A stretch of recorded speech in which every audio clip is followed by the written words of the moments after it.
Eastman projette de construire puis d'exploiter une usine de recyclage moléculaire des plastiques sur la zone industrielle de Port-Jérôme, en Normandie. Cette usine de recyclage utiliserait la technologie de renouvellement des polyesters d'Eastman pour recycler tous les ans jusqu'à 160 000 tonnes de déchets plastiques actuellement difficiles ou impossibles à recycler. Faute d'une solution de recyclage adaptée, ces plastiques se retrouvent actuellement mis en décharge, incinérés ou pire, abandonnés dans la nature.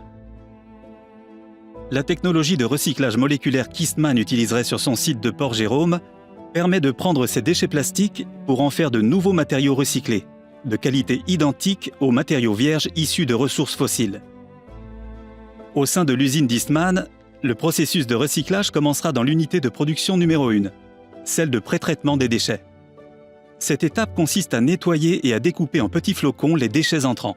Les déchets sont ensuite triés pour isoler les déchets plastiques en polyester qui pourront être traités par l'usine d'Eastman des autres.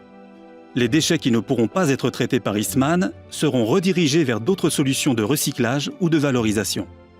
Après cette première étape de pré-traitement, les flocons de plastique seront redirigés vers l'unité de production numéro 2, l'unité de méthanolyse.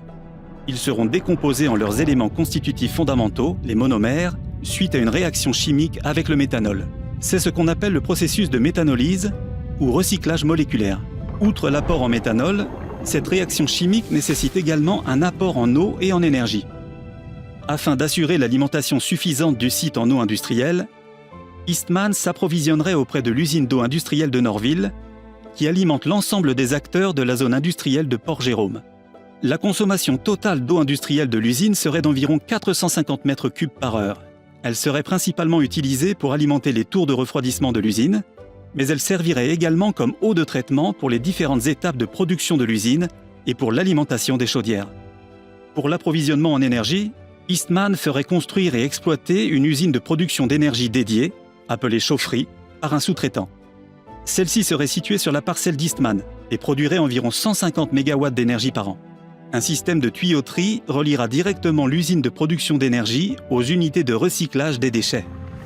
Après la réaction de méthanolyse, les monomères obtenus sont fortement purifiés en éliminant les colorants, les contaminants et autres impuretés présents dans le plastique pour obtenir des monomères de qualité vierge.